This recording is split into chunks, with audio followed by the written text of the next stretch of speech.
What's up, you guys? It's Kristen Feemster, licensed therapist and wellness coach, and we are diving into the Strength for the Struggle wellness course series. So I hope that you are plugged in, focused, and ready to soak up all this information, because I think that the struggle at times is so real that we don't realize how much preparation and how much information we really need to have as a baseline in order to handle those situations with grace and with intentionality to hopefully make it to the other side or just make it through. We are going to be diving into some common struggles that women have along their wellness journey. Now, of course, we are framing up the mindset that this is a lifelong commitment.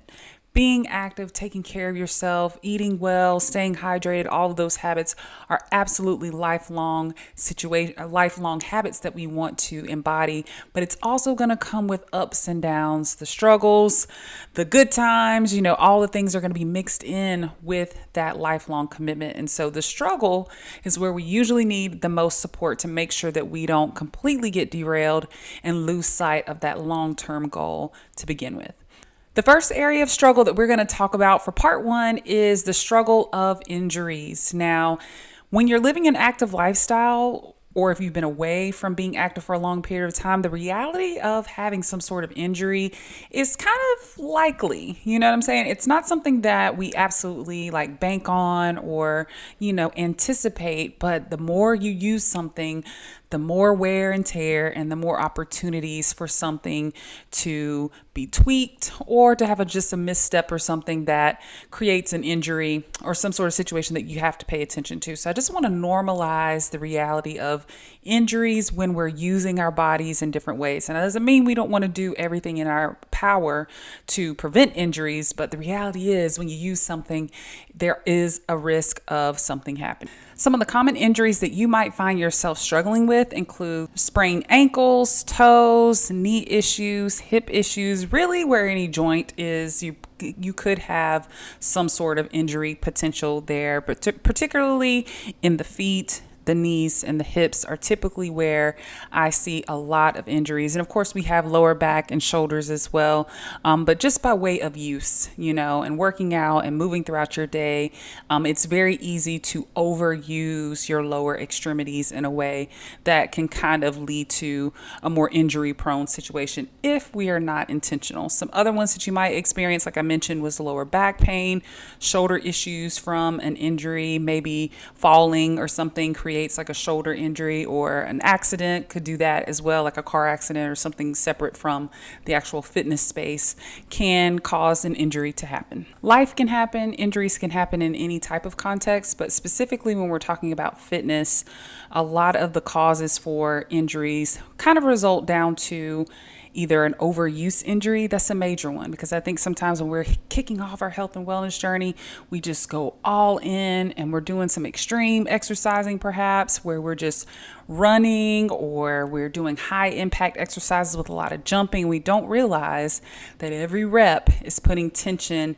and pressure on your joints, on your bones, on your muscles in a way that your body may not be prepared for. So I always like to tell people at the beginning of their health and wellness journey to be very mindful of your brain and kind of getting ahead of your body. You've got to listen to your body. Your body's got to lead the way. Now, your body will follow the determination that you have within your mindset, but you really have to honor the speed at which you get to that based off of how your body's feeling to avoid these types of injuries. So we have overuse, of course. We have improper technique or form.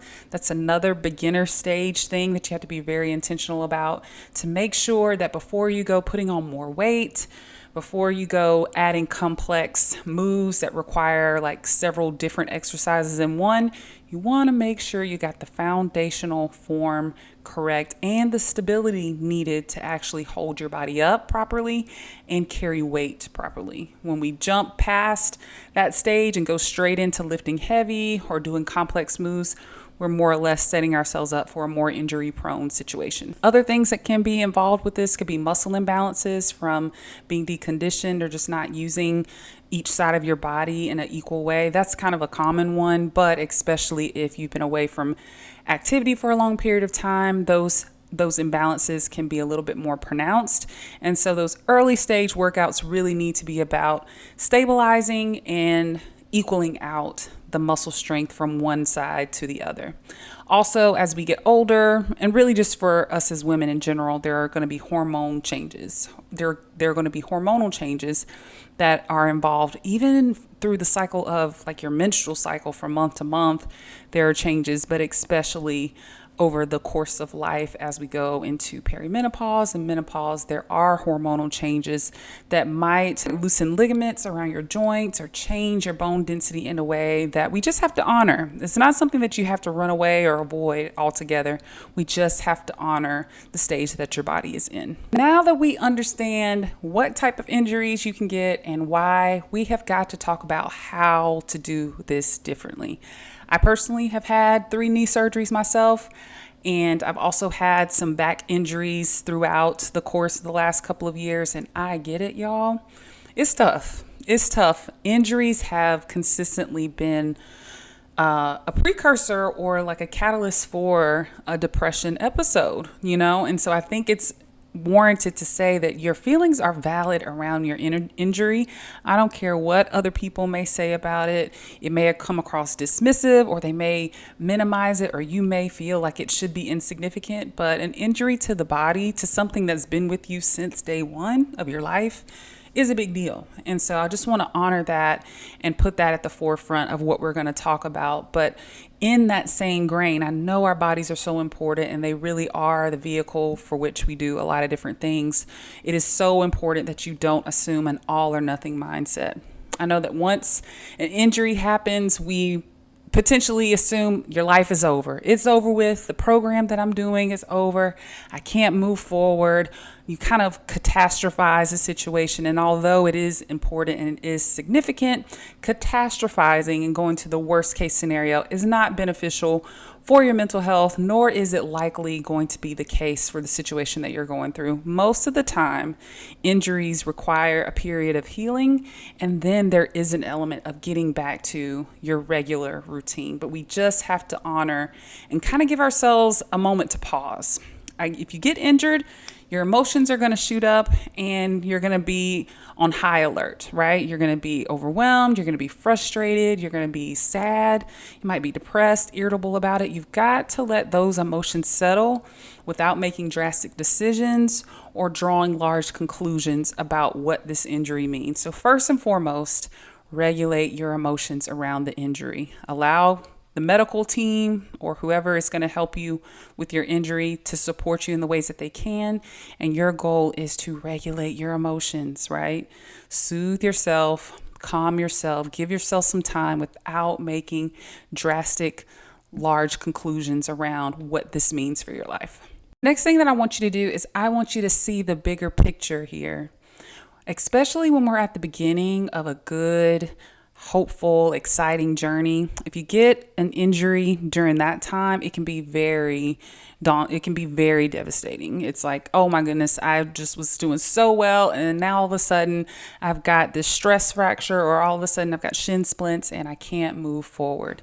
But this is where the mindset shift happens of, this is a long-term, lifelong commitment that I'm making, a lifelong lifestyle. So in the grand scheme of the bigger picture of my body and what I'm going to be able to do if I honor this space and time the way I need to, is that injury is really going to be a short chapter in this longer, bigger picture of where you're headed.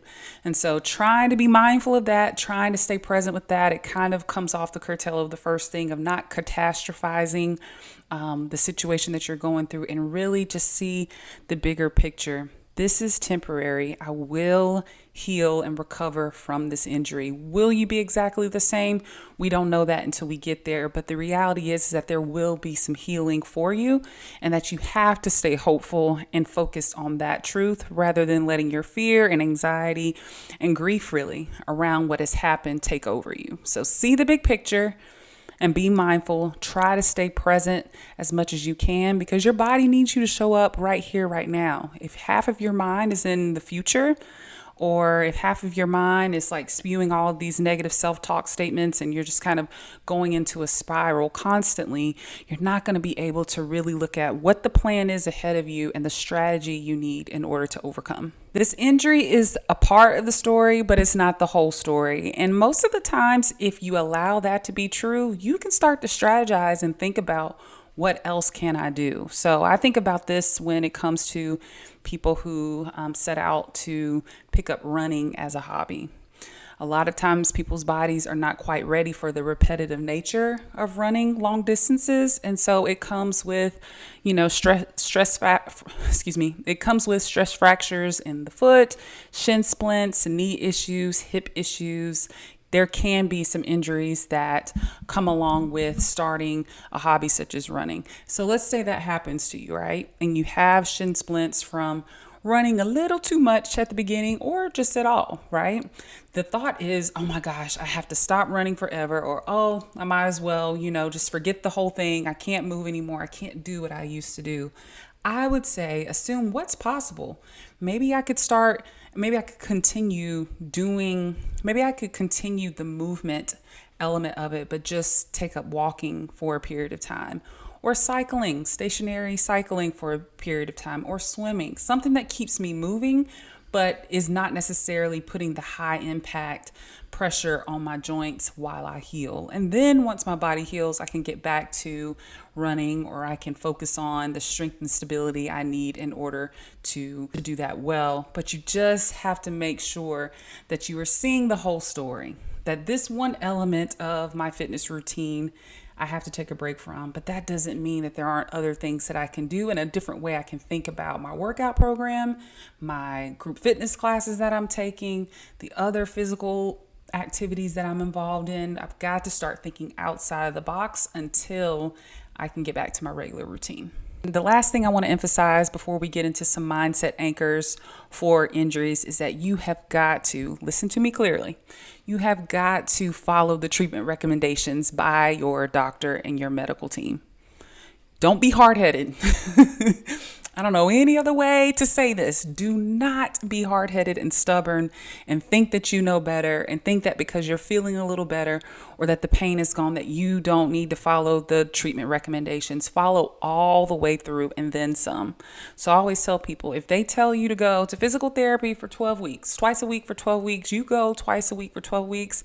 And then I want you and strongly recommend that you continue whatever exercises you were doing during that physical therapy, continue those at home. The physical therapist and the recommendations that are made, that is for your benefit. So if you go and follow treatment recommendations for 12 weeks and you graduate and then you drop the ball and you don't complete them ever again for another year, that's kind of setting you up. That's not really honoring the work that you've done in order to overcome and heal from your injury. So I cannot emphasize enough to not only complete what is recommended, but go above and beyond and continue what has been recommended. Do your knee exercises, do your balance exercises, do whatever stretching and mobility is recommended, not only for the period of time that your insurance covers it or that the doctor recommends, but beyond. Make that a part of your lifestyle. I promise you it will take you far and it will prevent future issues. The mindset anchor that I want you to think about for this type of injury is that this is not the end of your story. This is just a part of your story. You're going to have to be mentally tough and you're going to have to be patient with the healing process. When we are rooted in fear and anxiety around what has happened and what it means for us, we start to try to bypass the healing and recovery process. We want to get control of ourselves again, and so we push ourselves too far, or we just throw our hands up and throw away the entire plan just to not have to deal with it. So I don't want you to do either of those, okay? Come in from the all or nothing thinking and really, really settle in with, this is just a part of my story. I'm going to do what I can, and I'm going to be so patient and so kind to myself as I figure this out. If you can hone in on that mindset, I promise you navigating this injury is going to be so much easier. The injury has happened, okay? If this happens to you, it has already happened. The best thing you can do is speak light and speak positivity over the healing process without rushing it, with patience so that you can fully recover. that is all for today's video. I hope these pointers are helpful to you in navigating an injury, even if you have not experienced an injury yet. I think these mindset shifts are really going to help you handle any type of obstacle that comes up, especially injuries if they happen. You're going to be prepared, you're going to be ready, and you're going to be equipped with what you need to see yourself through. So thank you for joining for today's video, and I will see you in the next one. Bye.